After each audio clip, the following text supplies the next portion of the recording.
Creo que si la memoria tiene alguna utilidad, según la mirada de uno, eh, debería ser una especie de búsqueda permanente de aquello que se recuerda, pero no simplemente para describir lo que se recuerda, sino para tratar de comprender eh, cómo fueron posibles ciertos hechos que se recuerdan. Es decir, no solo el hecho, sino cómo se producen los hechos. Si es que consideramos que los hechos, que son hechos históricos, reflejan voluntades.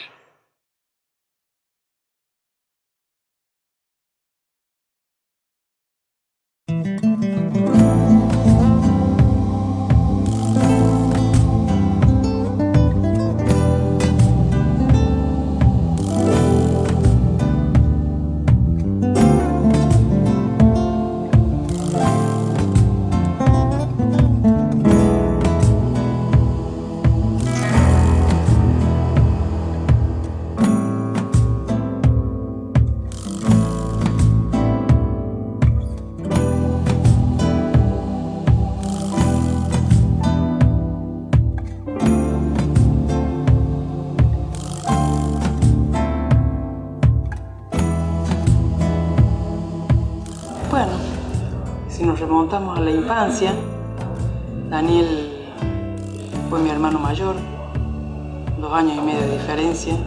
De chiquito, un chico que le gustaba mucho leer, informarse. Gustavo es un tipo súper alegre, o sea, de muy buen humor, un tipo divertido, una persona muy sociable.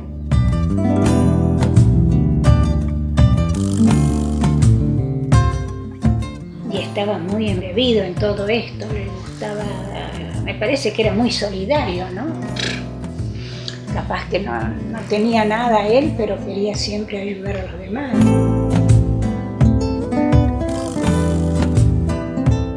Después quería estudiar pintura, pero como no los daba para esas cosas, entonces él se buscó trabajo en Córdoba. Y de ahí iba al colegio Bellas Artes.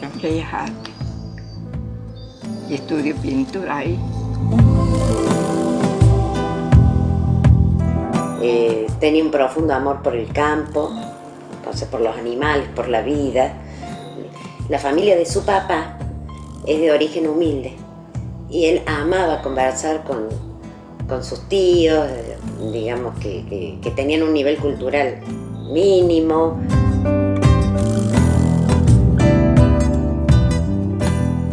Fue muy buen alumno, no se llevó materias, no me dio trabajo para el colegio.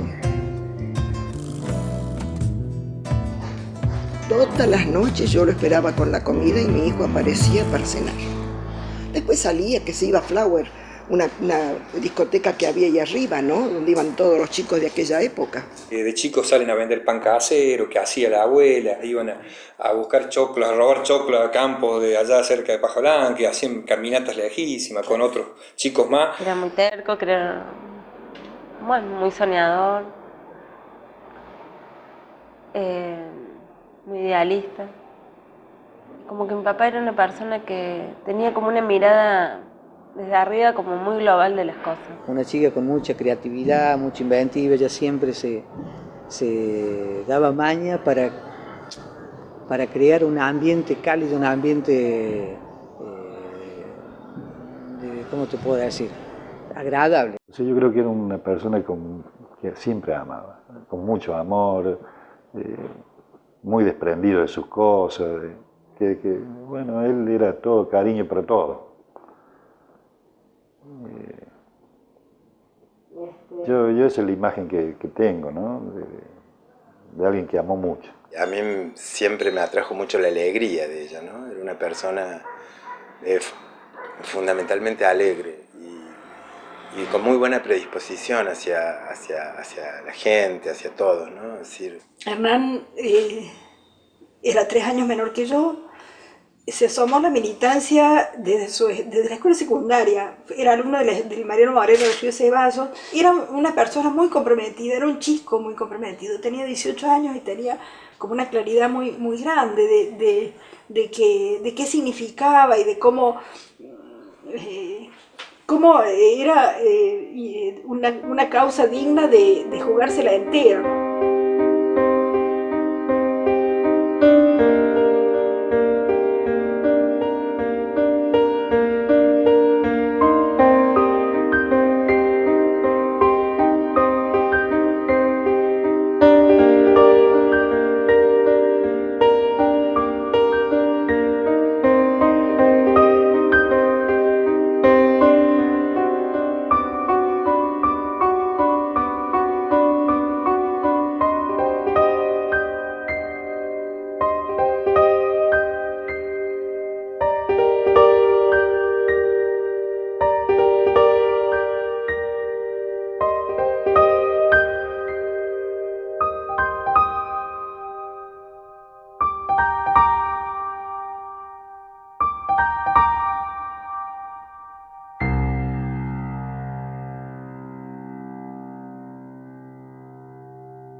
Creo que es muy difícil entender lo que vivió cada uno en la década del 70, si no apelamos un poco al reconocimiento del contexto político, histórico, social. Estamos hablando de un momento muy álgido, con mucha gran efervescencia estudiantil, de duros cuestionamientos, en general sociales, triunfos del socialismo, de aparición del Che Guevara. O sea, es un clima que contribuyó grandemente a que la juventud comenzara a querer, a buscar ámbitos de participación. Con lo que hoy llamarían la nueva forma política, nosotros lo hacíamos en ese momento, ir a los barrios con la gente, armar los centros vecinales, o sea, una militancia territorial más allá de candidatura. Es más, yo llegué a ser concejal de una municipalidad que sumaría simplemente porque era el que más edad tenía, era el único que me aproximaba a los 24 años, que era el piso para ser concejal. Y creíamos en protagonizar las acciones, o sea, no solo esperar un mundo mejor. Creíamos que las personas debían involucrarse activamente en lo que creyeran. Volanteábamos, pintábamos, que eran cosas en ese momento ilegales, pintábamos de noche con custodia, siempre con custodia. Muchas veces me tocó ser custodia a mí de los que pintaban. Porque yo era militante, además era delegada del Sindicato de Empleados Públicos. Yo tenía mucho conocimiento, me conocía mucha gente acá. Todos sabían la actividad que yo tenía, que nunca le he escondido la luz del día a los ojos de todo el mundo. Él tenía sus amigos, sus compañeros, con los que, como te digo, con su esposa, iban a las villas miserias a ver las necesidades, a tratar de paliar en lo poco que podían ellos, a tratar de paliar las necesidades ajenas. Fueron cuestiones como que nos unían mucho y como que eran parte de nuestra vida, discutir, ver por dónde era, por dónde pasaba, y fuimos juntos, bastante juntos, tomando decisiones de militancia y decisiones de vida. Su militancia la abordó de una manera, creo yo, mucho más comprometida, si bien siempre lo fue. Creo que la muerte de su compañero, digamos que ajustó aún más los nudos que a ella lo unían. Estábamos convencidos de que valía la pena hacer un mundo mejor, que valía la pena y que se podía. Creo que nunca estuvo tan cerca el pueblo realmente del poder como en esos años. Precisamente desde a fines de la década del 60 y comienzos del 70, los militantes populares y las organizaciones populares, digamos, venían atacando muy duramente a los sectores de poder. Se fueron sumando, aparte era una época divina, había un nivel de conciencia en el pueblo, en los barrios, en las villas, de discusión, de asamblea. quizás se sintieron amenazados como pocas veces en la historia del país y por eso respondieron con la represión más sangrienta. Es decir, lo que ha pasado ha sido eso, ¿no? Aquí lo que se trataba era de amedrentar a la población. Vos fijate que de los desaparecidos no estaba la burocracia política ni la burocracia sindical, que todavía sigue. ¿A qué apuntaron? Apuntaron a toda una militancia territorial, fabril, o sea, aquellos que realmente podían oponerse al plan de entrega que iba a venir después. La cosa de la desintegración social que hoy se ve es como, bueno, ahí está muy fuerte. Esto era lo que no queríamos que pasara. Y esto es un poco lo que más duele, ¿no? Tipo, tenían una visión, yo no sé, es como que estaban viendo lo que pasaba, pero lo que pasa ahora es lo que él contaba hace 30 años atrás.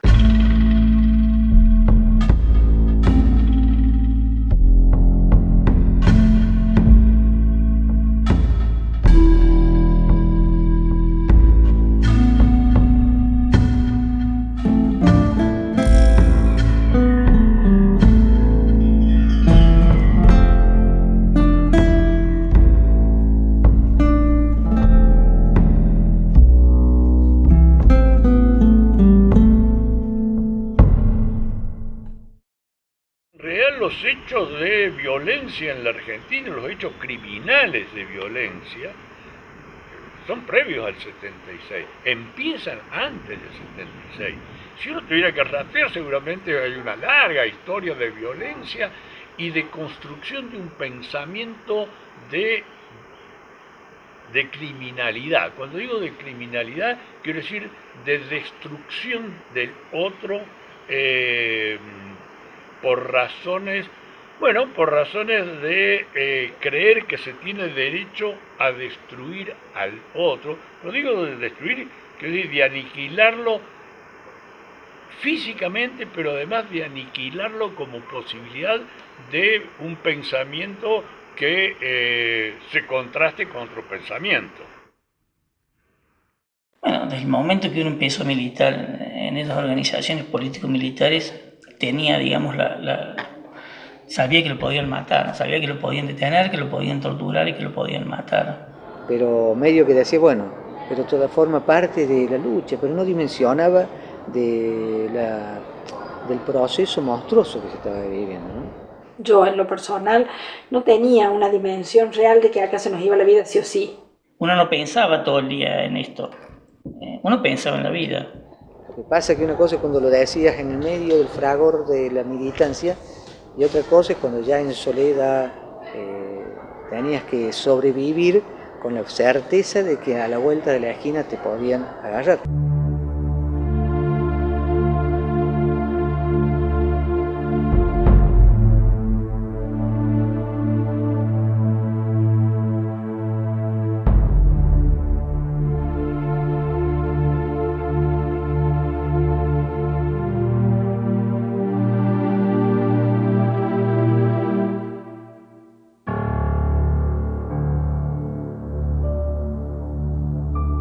Hubo muchísimas desapariciones entre noviembre y diciembre del 75, hubo muchísima gente. Todos los días nos enterábamos de gente que era secuestrada. Las noches eran una pesadilla en Córdoba, antes del 76.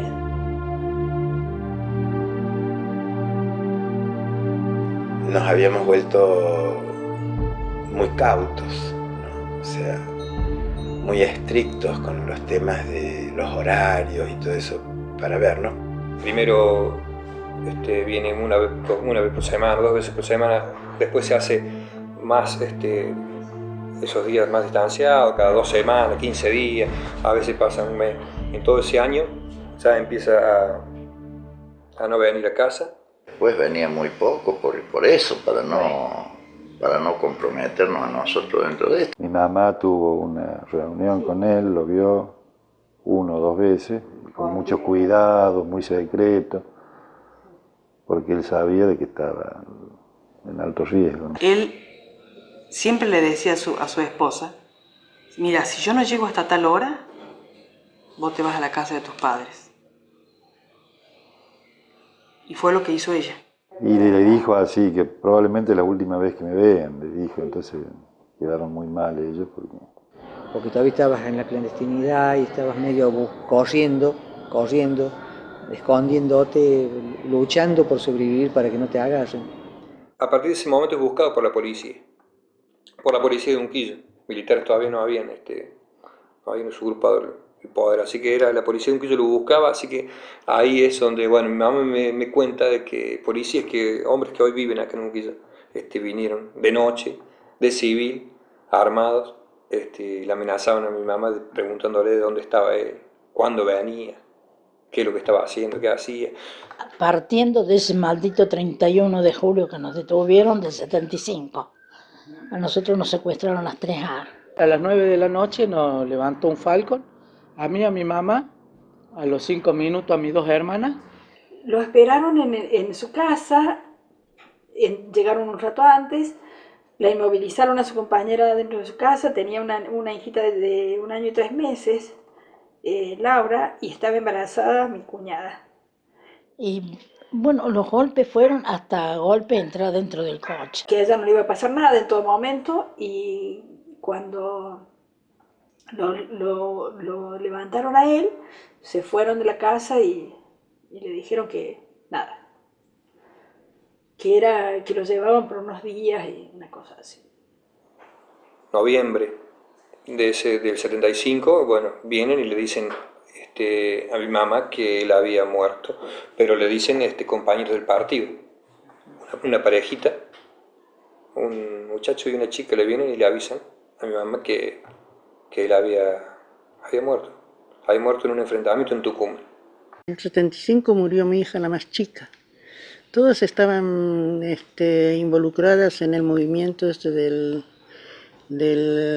¿cómo se llama? El PRT. Nosotros teníamos una casa con puerta cancel, o sea, la puerta de calle, un zaguán y la puerta cancel. Y de golpe se siente así, golpes terribles en la puerta cancel y abran, y la policía, y abran. Y mi marido, cuando sintió el tropel de gente que entraba, no sé si la palabra es tropel, pero un tropel que entró así, como 2 entraron. Y entraron 11 tipos de terror total, así lleno de armas y cosas. Del D2 de la D2. Subieron donde está Eduardo y él estaba en la barra y dijo, acá estoy, qué sé yo. Subieron todos como locos. Del D2 tuvimos unos cuantos días ahí, aproximadamente entre 12 y 15 días, hasta que nos empezaron a derivar a distintos lugares de menores. Y a los chicos los separaron, los pusieron en otras partes, que yo ya no los vi. No los vi por tiempo largo. A los 2 días lo esperaron. Cuando volvía de la fábrica, no lo vimos nunca más. Era el 19 de diciembre del 75, cuando ya en Córdoba era muy fuerte la represión de las 3A o el Comando Libertadores de América, que se llamaba. Me van a buscar a mí. Ellos estaban de casualidad en ese momento. O sea, ellos son los otros 2 hermanos, Gustavo y Jorge. Pues cuando caía uno, caían todos, el padre, la madre. Nos llevan a los 3 varones y a mi padre. En ese momento 15 años, sí. Mi hermana, una 14, la otra 16 y la otra 17. La de 17 estaba embarazada y tuvo el hijo en la cárcel. Incluso yo me acuerdo la última visita que estuve en la cárcel, lo charlé con Gustavo este tema, y él me anticipó que podía suceder, que si los militares tomaban el poder, los mataran, o sea, lo habíamos charlado. Ya se había producido el golpe del año 76 y las condiciones empeoraban, te diría, hora en hora, ni siquiera día en día, hora en hora. Enfrentando con valor y aún con heroísmo la lucha contra la delincuencia subversiva. O sea que ya empieza a haber muchos muertos, mucha represión. ¿Qué hacemos? Le digo, se produjo el golpe, le digo, vamos al consejo. No, me dice Enrique Borges, total, está intervenido todos los poderes, no existimos más. A partir de cuando se da el 24 de marzo, porque anteriormente yo del 75 que estaba, de julio, teníamos el régimen de los comunes. Teníamos cine, salíamos al patio, hacíamos gimnasia, podíamos cantar, leer. Unos días después del golpe, los militares entran al pabellón, o sea, los militares se hacen cargo de todos los presos políticos, entran al pabellón y nos sacan todo, nos sacan la ropa, nos dejan prácticamente con lo puesto, nos sacan los remedios, nos sacan algunos alimentos que teníamos, nos sacan los libros, nos sacan los cuadernos, nos sacan las radios, nos sacan un televisor. A partir de ese momento estamos encerrados en las celdas las 24 horas del día, salvo unos 10 o 15 minutos que nos daban para ir al baño. Nos clausuran todas las ventanas para que no viéramos la luz del día. Entran cada 2 o 3 días a golpearnos a cualquier hora del día. Yo creo que la única suerte que tuve es que no fui violado, porque nos ponían la bolsa ese, el famoso submarino seco, la mojarrita, picana, mojaban, tenían una heladera en cortocircuito, le echaban agua y nos hacían agarrar en trencito.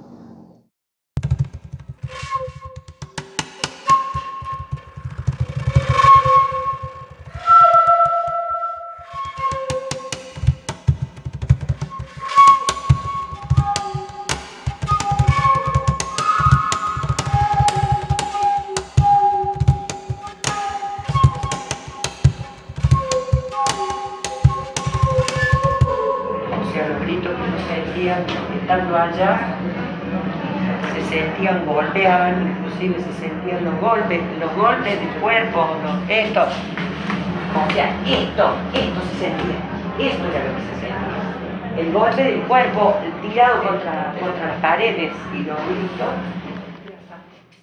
Bueno, posterior a eso fue en el 76 la desaparición de Liliana y su marido, Eduardo Bulacio. Estaban en Tucumán. Porque para mí todavía es como que vive allá, ¿viste? Yo no, como que no he asumido todavía. Para mí él vive allá. A él lo llevaron de su trabajo, a mi hija de su casa, que acababa de tener el nene Joaco, que tenía 7 días, 8 días, una cosa así, no me acuerdo. 76. Y bueno, y en ese momento vivíamos en una casita muy aislada, en zona sin muchos vecinos. De pronto, en una calle nada transitada, eran las 12 de la noche. Y de repente siento que tiran la puerta, la rompen con no sé, con qué, con masa, con fierro, no sé, pero tiran la puerta. Quedó la cerradura pegada al marco y la puerta eran pedazos de tabla tirados. Y le decían, agarrar, cubrir la puerta de atrás, cubrir la puerta de atrás. Cuando yo me levanto, ya siento que me estaban pisando la cabeza contra la cama. Se empezaron a golpear puertas, ventanas, todo, y a ver luces. La luz, y ya se empezó a oír el ruido de los borseguíes, y rompieron la puerta de atrás, se rodearon, y ya se armó, digamos, el operativo completo, o sea, no hubo tiempo ni de reaccionar. Nos apagaron las luces y alumbraban con linternas, y no sé, era un tumulto de tipos que revolvieron en 5 minutos todo, la cocina la desarmaron, desparramaron los porotos, la ropa tirada, todo. Cuando pasa todo esto, yo siento que alguien me dice, ¿lo matamos? No, que ya es grande, no lo podés llevar tampoco.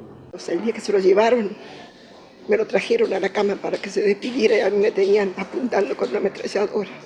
Yo no lo vi más, lo maniataron, porque yo después encontré que a las sábanas le faltaban tiras, por lo que supongo que con eso lo maniataron. Ellos fueron de alguna manera a buscarlo a Gustavo y nada más. Por supuesto que aprovecharon para robar todo el dinero que había en la casa, los documentos, cualquier cosita de valor que encontraron, que no tenía gran cosa. Me robaron todo lo que había en la pieza de él. Ya te digo, en la mía no, nada. Y como digo una cosa, nos trataron de 10. Pero claro, ¿qué iba a hacer yo con una ametralladora en la espalda?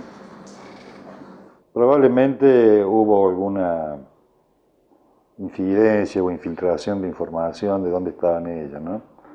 En un momento dijeron, tráiganlo a Felipe para que vea si es cierto, para que vea si es él. O sea, que había un delator. La realidad es que ellos vivían en un segundo piso en Santa Fe y la policía los rodea y literalmente lo vuelan al piso. Yo he ido a ver después el edificio y era una estructura con un piso, 3, 4, 5, 6 y el del segundo no existía directamente. Lo vuelan con morteros. ¿Y el ejército y la policía? Sí, el ejército y la policía. Ahí siento que me pegan un culatazo, previamente ya tenía todas las manos. Y eso fue como a las 5 y cuando yo me desperté eran las 9 de la mañana. Ya prácticamente ya había pasado todos los movimientos, ya venían vecinos a casa porque habían visto la puerta rota, porque todo el mundo se enteró en ese momento. Los vecinos estaban todos despiertos, obviamente, y hubo un vecino del frente que se acercó para ver y me acompañó. Se quedó conmigo hasta que amaneciera. Era un acto de solidaridad humana, de cosas. Los otros vecinos estaban muy asustados. Y mueren dos más, él y la compañera de él, que después muere en el hospital. O sea, llega viva al hospital y muere ahí. Habrá durado 10 minutos, no sé, muy poco, porque el tiempo parecía eterno, pero en un segundo desaparecieron, no dejaron rastro. Lo primero que hago es lloré desconsoladamente. Personal policial de la comisaría de Unquillo realizó un hallazgo de importante material subversivo en un paraje denominado Los Quebrachitos, al oeste de esta población, a aproximadamente 8 kilómetros de distancia, en un conocido lugar de veraneo. Estamos en la ruta principal de la localidad de Río Ceballos, en la provincia de Córdoba. Efectivos de la Policía Provincial, de la Guardia de Infantería, de la Brigada de Explosivos y de la Comisaría de Río Ceballos han efectuado un procedimiento antiextremista en esta localidad. Estamos frente a una de las viviendas allanadas por personal policial. En este lugar habrían sido detenidas alrededor de 7 personas. Además, se habría procedido al secuestro de abundante cantidad de armas y material subversivo. Esta es la vivienda de la avenida San Martín, aquí en Río Ceballos, a la altura de 1710.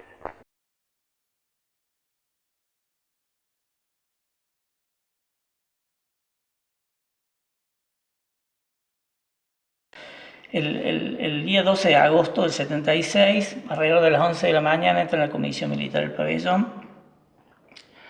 y retira 3 presos. Lo retira a un muchacho muy joven, Higinio Toranzo, lo retira a mi hermano Gustavo y me retira a mí.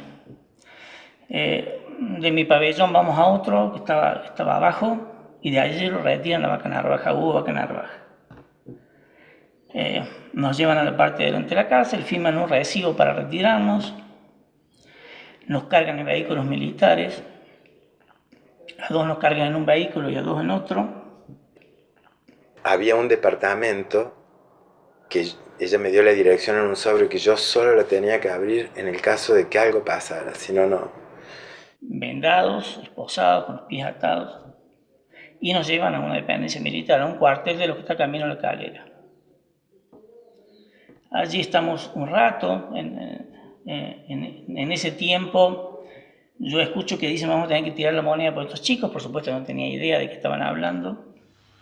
No sé si sea una cosa que se puede olvidar tan fácilmente, la experiencia esa, porque de un momento a otro estás durmiendo y sabes que estás dependiendo de la vida de la benevolencia del otro, lo matamos o no. Y unos instantes después vienen y dicen, ¿quién es Eduardo Alfredo de Breuer? Y digo, soy yo. Bueno, a partir de ahí a mí me cargan en un vehículo, a los otros 3 los cargan en otro vehículo, salimos del cuartel, andamos un tramo muy corto por pavimento y después por un camino de tierra. Y el 13 de mayo ella me habló a mi trabajo, por eso también hemos podido calcular la hora y todo, y me dijo que tenía que ir a una cita.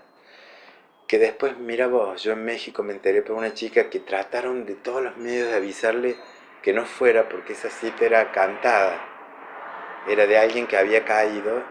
Bueno, allí detienen los vehículos, los bajan a los otros 3 y ahí esta gente se dispone, bueno, evidentemente cada uno de estos tenientes o subtenientes apunta a uno de ellos, a mí me dejan en el vehículo, a mí no me bajan, a mí me dejan arriba del vehículo. Y bueno, en una de esas el jefe de la comisión dice apunta, un fuego y bueno, una balacera infernal y yo me doy cuenta que los han matado. Y no fue posible, llegó a la cita y ahí estaban esperándola. Fue la manera en que se produjo el secuestro. Es lo único que sabemos, no sabemos más nada. Posterior a eso, no sabemos más nada. Bueno, allí me llevan, me coloca frente a Bacana Raja, que estaba tirado en el piso, estaba muerto. Tenía creo que un balazo, tendría varios, pero yo lo que recuerdo es uno en la frente. Me dice, ¿qué pasó con este? Le digo, lo mataron. Bueno. Me llevan hasta Toranzo, me vuelven a hacer mi pregunta y digo, lo mataron. Me llevan a estar mi hermano, ¿qué pasó? Lo mataron. Ellos no hicieron ninguna referencia a que era hermano mío ni nada, pero por supuesto que lo sabían. Y me dice, bueno, esto es porque nos mataron un cabo uno de estos días. Entonces ahora tenés que volver y contarle a todos los otros lo que viste. Y si siguen jodiendo, si nos siguen matando gente, los vamos a matar a todos. Bueno. Llegan otros, ya van por rayos, llegan otros vehículos, sacan fotos, cargan los cuerpos en algún vehículo y a todo esto, a mí, que ya me habían cargado el vehículo, me llevan de vuelta a la penitenciaria. Bueno, entonces así muy sucintamente lo que pasó. O sea, a mí me sacan para que mire lo que pasa, porque hasta ese momento ya antes habían sacado a bastante gente de la cárcel, la habían fusilado.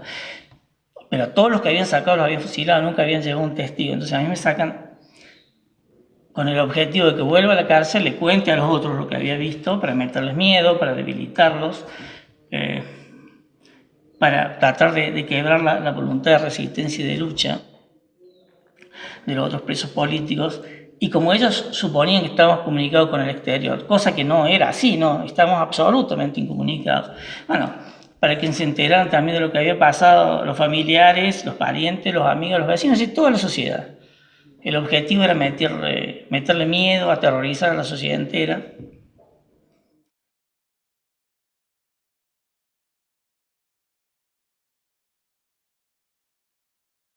También uno observa que todavía el pasado que no termina de pasar sigue provocando ira, dolor y miedo. Y sobre todo sigue enfrentándonos, nos sigue separando. Entonces, ¿qué hacer con ese pasado? En una sociedad como la nuestra que confunde hechos con interpretación, porque lo que está claro es que acá hay 30.000 personas que no están en la mesa familiar, que hay 30.000 personas que son la peor herencia que tiene esta sociedad a las nuevas generaciones, que con razón nos pueden decir yo no tengo nada que ver, pero solo por el misterio de haber nacido en este país ya tienen una herencia que es ese sacrificio y también cómo se castigó ese sacrificio.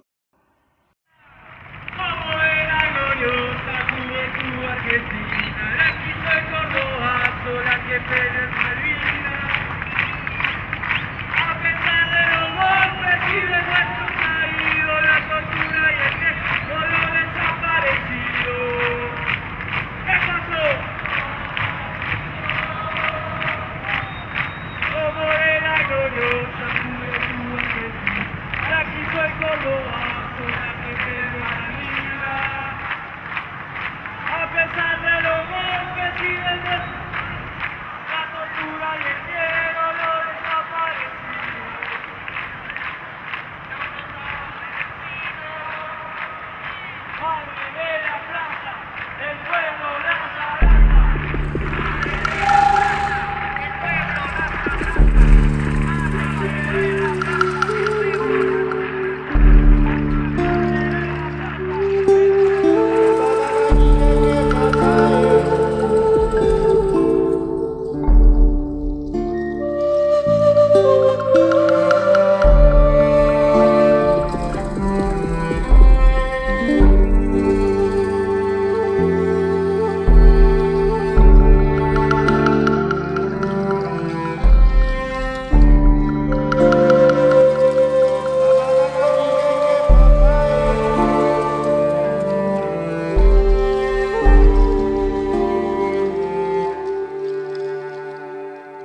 es mi madre la que se mueve más en ese momento. Bueno, repuse lo que hicieron todas las madres en su momento, presentaciones de habeas corpus, y empezar a recorrer cuarteles, cárceles, hospitales, centros de enfermedades mentales. Y yo lo primero que hice el otro día fue hacer la denuncia en la policía, y ahí me di cuenta que ningún organismo legal nos iba a apoyar, porque para darme la copia de la denuncia, cosa a la cual yo tenía derecho, tenía que salir a tomar un café con el policía que me tomaba o sea, salir a tomar un café es un decir muy elegante. Entonces yo decidí que mi suegro actuara. Él tenía actuación política y contactos políticos, no con los militares, no con el gobierno de turno, pero tenía un poco más de influencia del que podía tener yo desde ya. Y me dijeron que si el próximo quería ser yo, para que alguien trajera mi habeas corpus, que intentara meter un cuarto habeas corpus. Y me pegaron una patada, un par de patadas, me tiraron a la calle. Me mandaban a pedir fotos, un montón de cosas, pero nunca me contestaron nada. Nunca, no, ni una vuelta. Como a mí tampoco, nunca me dieron datos de él para nada. Mira que yo fui muchas veces a Buenos Aires, acá a Córdoba y todo eso. Y no, ninguna respuesta, nunca, nada. Yo le pregunté a un alto jefe militar si me podía dar una mano, porque había salido en los diarios que quería verlo para ver si podía cerrar el duelo ahí. Y me dijo, póngale un puñado de piedra a su mamá en un cajón y dígale que está su hermano. Gracias, muy amable, me fui. Hasta que llegó la democracia, ella albergaba la esperanza de volver a verlo. Yo tenía la esperanza que cuando subió acá el gobierno de Alfonsín, te conté ayer, que hubiera campos de concentración. Bueno, cuando no hubo, ahí ya dije, está muerta. No habían... Nunca supe nada. Nunca pude saber cómo murió, dónde, cuándo, nunca.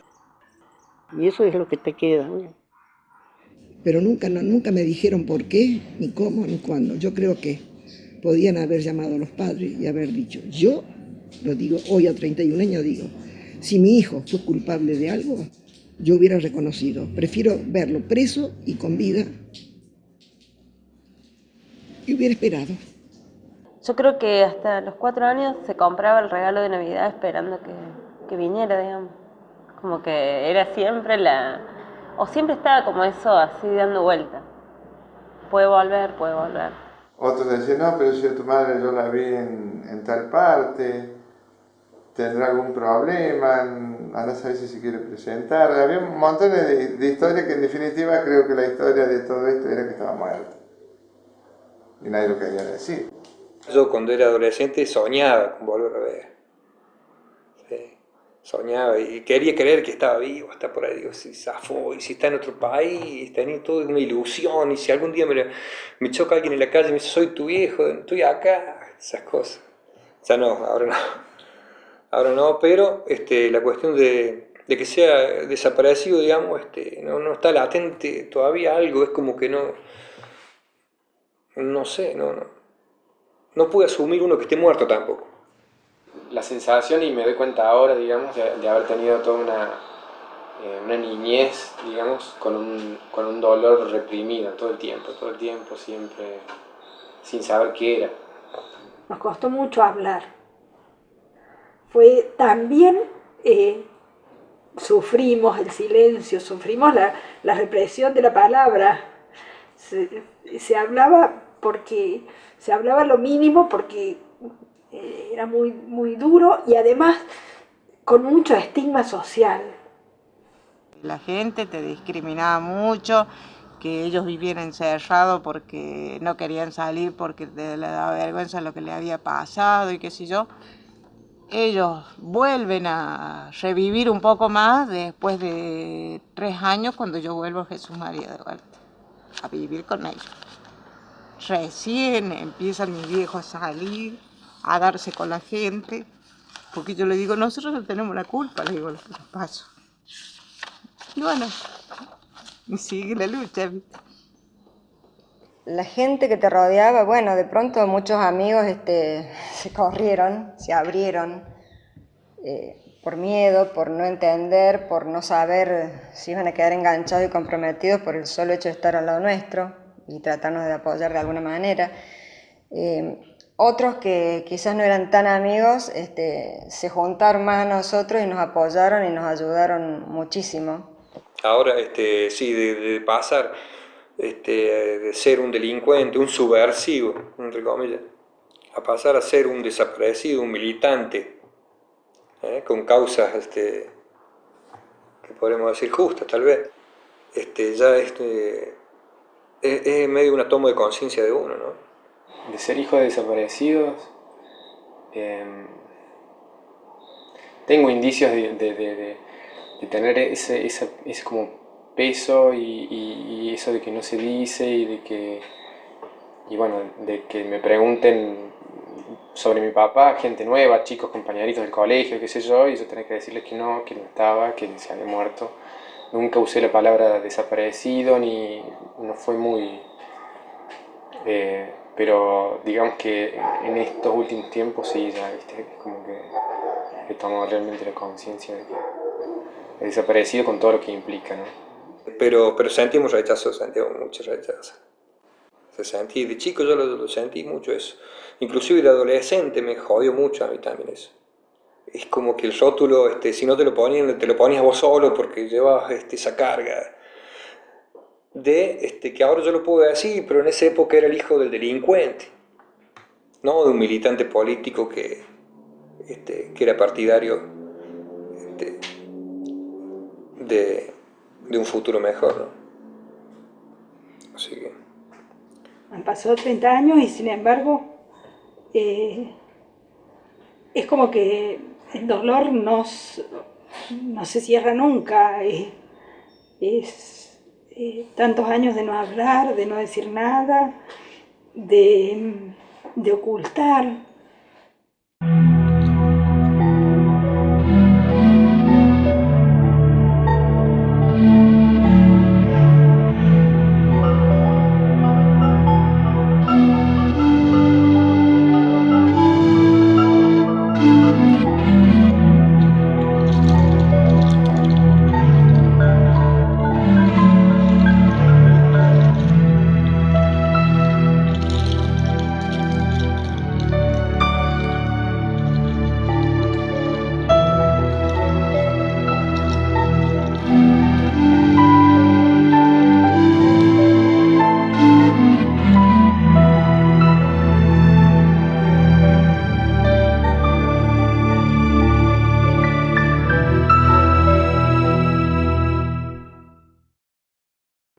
Uno cuando es joven piensa que va a cambiar el mundo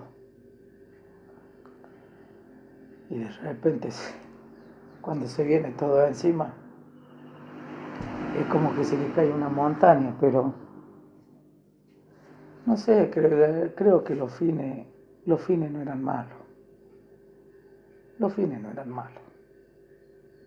Y la última vez que la vi, lo que me dijo, que lo recuerdo siempre, fue que si estábamos bajando de mi casa, ya viste que yo te expliqué dónde vivía, bajábamos ahí la escalera y me dice, si yo salgo acá y me atropella algo y me muero, yo morí por nada, si yo muero por lo que pienso. Como hijo me dolió siempre mucho que nos pasara esto, que me tocara justo a mí que mi padre haya sido así.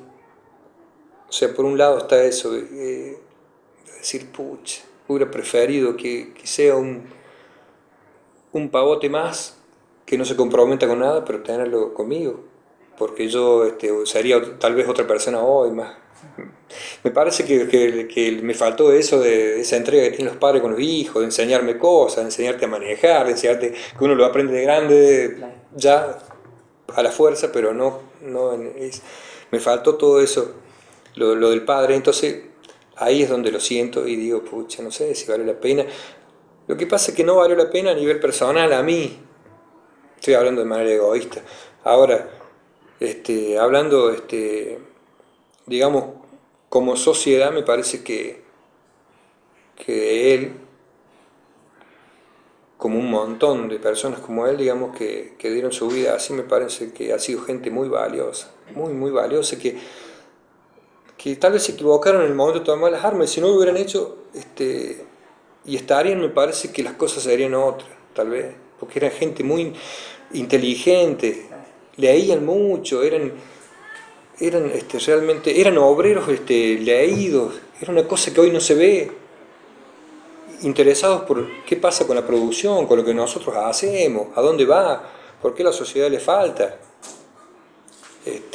Se movilizaban por las cosas.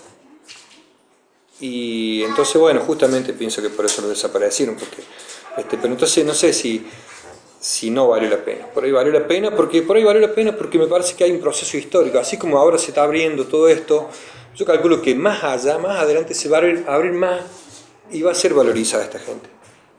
Y el paso del tiempo hace que sea muy difícil imaginarse los grandes, ¿no? Eran tan jóvenes. Y tan llenos de vida que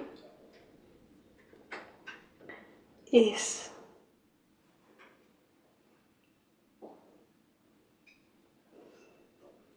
muy duro. Es muy duro para ellos y es muy duro la sensación de, por ahí, de qué gran fracaso en algún momento, ¿no? Y por otro lado, qué bueno que existieron, qué bueno que hicimos lo que hicimos, porque eso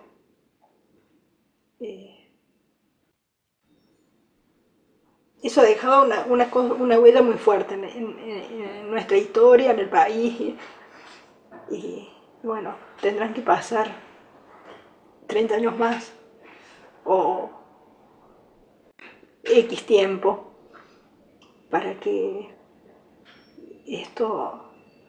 podamos ver que tuvo sentido y que fue importante y que valió la pena a pesar de todo, ¿no?